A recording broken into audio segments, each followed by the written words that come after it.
Twitter. All right, about to express my. What I got a spot on my show? That's on the camera.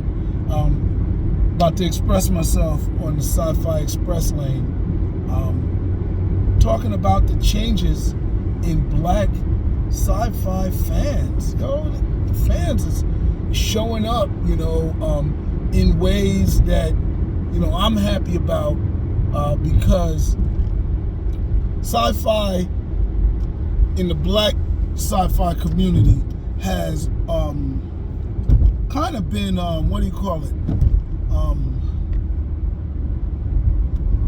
underrated, not underdeveloped, but it was in its infantile state, right? And part of, people appreciating things comes from people being able to have something to appreciate. And it's almost like, which came first, the chicken or the egg? Which comes first, the Black Sci-Fi creation or the Black Sci-Fi fan? And the Black Sci-Fi fan has always been in laying in the cut, right? It hasn't been fully actualized. And there was a lot of pushback, but I knew that there was a fan out there. When I say that, I remember years ago I was at in Tampa at I'm gonna say Black Arts Festival, but I don't think that was the name of it.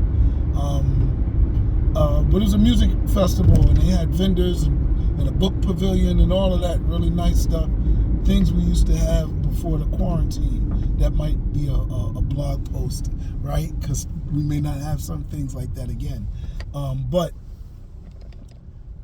Black people came up to me and, they cited Christianity, as reasons. That thing popped up in their head. You don't want to read about demons because now you bring those demons into your world. And, sci-fi. Then you had the conspiracy theorists, people coming up to you saying, do you get approval from the government to write your stories? All of those elements kind of bombarded the Black Sci-Fi community from really, really showing out, right? And then on the writer's side, a lot of the writers, because sci-fi is not like urban stories. You get out of high school and you can write, the wild teen story, you know what I'm saying? And it can be a hit, or young dealers, you know what I'm saying? And it'd be a hit. It's very hard to write comprehensive sci-fi story because many times it requires a little bit of life experience and almost looking back at life, right? So sci-fi writers tend to be older in general, right?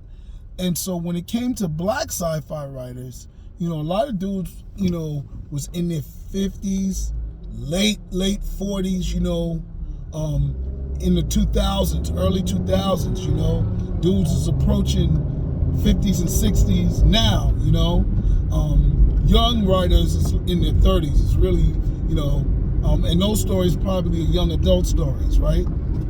So when it comes to science fiction, there's a chihuahua running through the road only in Miami, right? So when it came to the writers, we're dealing with 2010, cats in their 40s and 50s, right? Weren't really hip-hoppers, you know what I'm saying? Hip-hopper, we're talking golden age, right? So we go the golden age hip-hop, 1980s, right? 1990s, at least in your teens, in the 80s or the 90s, right? Those writers were still 30s, right? 30s, early 40s.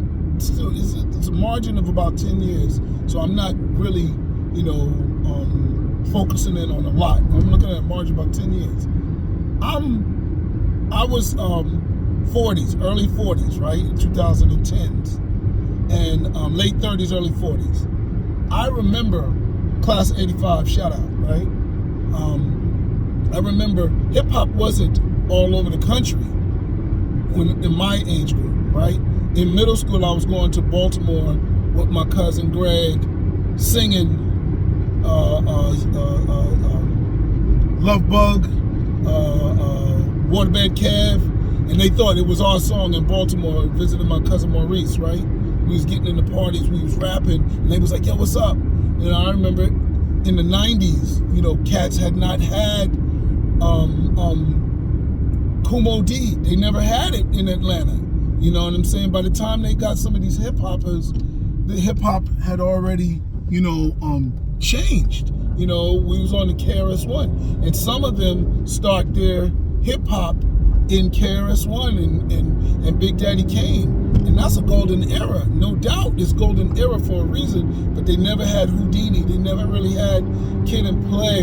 You know, they may have had a little bit of Run DMC, but that was it. And so a lot of elements they didn't really have, you know. And so in their 40s and 50s, they don't have that referral back to early times. I know this is a long explanation, but what I'm saying is, as they wrote in their 40s and 50s and the 2010s, they did not have hip hop connected to their stories in the way we see it now, right? So when you look at a lot of these, specifically comic books and even some of the sci-fi novels, they embody an element of hip hop and youthful coolness that I think is vibing more with the under-tapped Black sci-fi community that is just now willing to step outside of the conspiracy theories, to step outside of the Christianity and religious parameters and give it a shot. Not to mention, we're just not as Christian as we were years ago. We're losing our Christianity, and we are just modifying it. You know, modifying spirituality. We're not going atheist. We believe there's an energy out there, but we're not putting our fingers on it. I made my transition after my father died in 1996, right? And I started exploring outside of Christianity. And I recognize other people doing the same thing. You just ask people. Easter went past a couple of weeks ago. You know, a lot of people didn't even know Easter was coming up, you know. And it used to be a big thing in the 90s and the 80s. It was really big, you know. But now, I don't think so. Because we're losing our religion, Christianity. And people aren't converting to Islam. That's not the big thing anymore. Everybody's just like, yo, I'm looking for something else. And there's nothing else out there right now.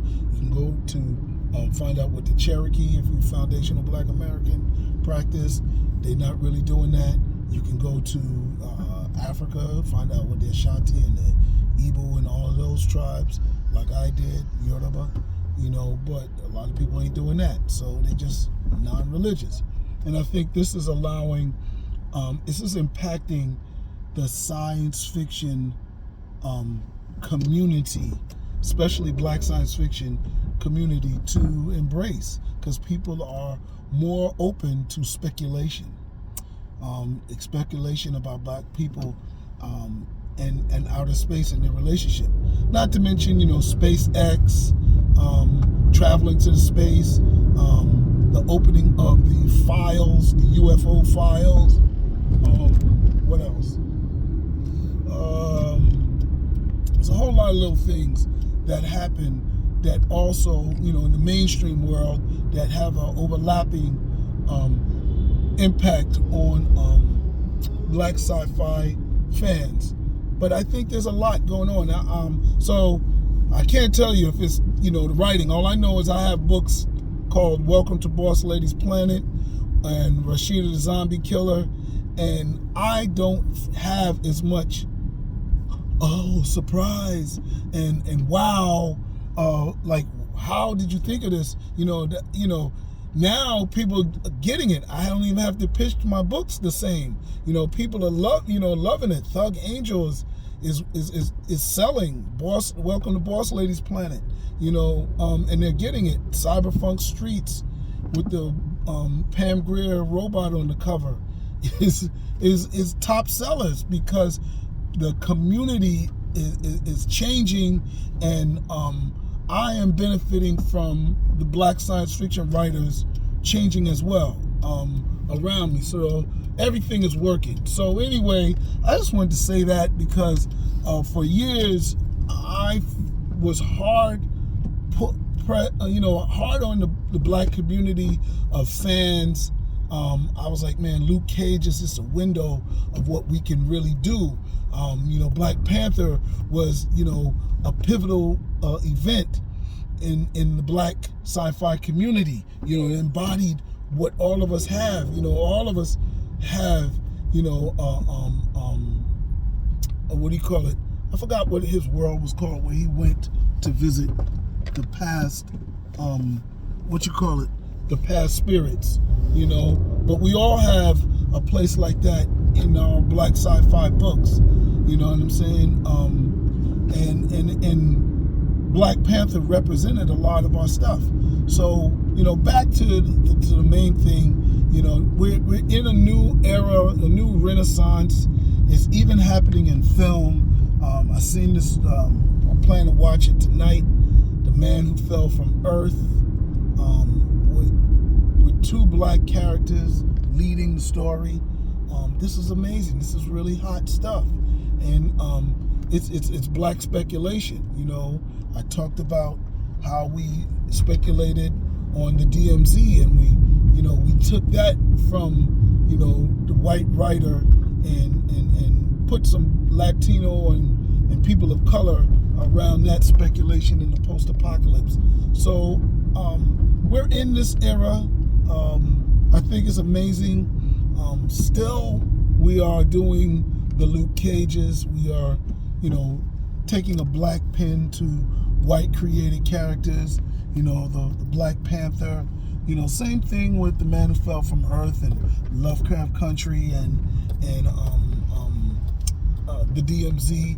But we're taking a pin to it, which is different than when we used to see a Black character just plugged in, and then the Black actor had to do a Will Smith, right? Because I give Will Smith credit. He's the one that started the Black characters not hurting the box office with Independence Day and Wild Wild West. These are characters that were written with, in Will Smith's case, Independence Day was a book that was out. Wild Wild West was a television show that was out. So when he put his Black character in there, Jim West, and it made a box office classic, that spoke volumes. But at the end of the day, Will Smith is just one actor. When Antoine Fuqua and Denzel did it with The Equalizer, that was good, and it was next level, no doubt. But what we got to do is go beyond Denzel and Queen Latifah in the Equalizer and go further and create, like my character, Mad Skills. We got an anthology coming out of Black secret agents, and my agent, Mad Skills, has a story in there. So you want to check it out. But enough with the new stuff. Maybe I'll do something on the new things coming out. That's a good topic. But anyway, check me out. Sci-Fi Express Lane, Jeff Carroll. Like me. I need more likes. I want to go live sometime. I don't know. I'm not going to put no pressure on myself. But, I think we had like 200. I need 1,000. And by the time I get 1,000, they probably move it up to 15. To 5,000. Anyway, maybe I'll do something and I figure out how to go viral. I'm trying to learn one of them dances. But I'm going in to teach. So like, subscribe, and share. And also for me, comment. All right. Peace. Out of here.